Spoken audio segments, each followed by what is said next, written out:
आलमी मंडी में खाम तेल की कीमतों में उतार चढ़ाव जारी है। बरतानवी खाम तेल ब्रेंट क्रूड एक ही रोज़ में $111 तक गिर गया,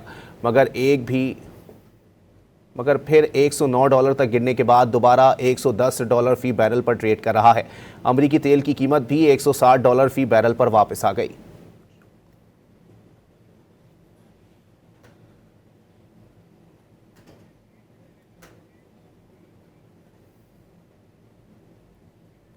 आलमी मंडी में खाम तेल की कीमतों में उतार चढ़ाव जारी है। बरतानवी खाम तेल ब्रेंट क्रूड एक ही रोज़ में $111 तक गिर गया,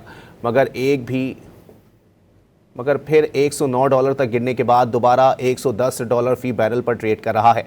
अमरीकी तेल की कीमत भी $160 फी बैरल पर वापस आ गई।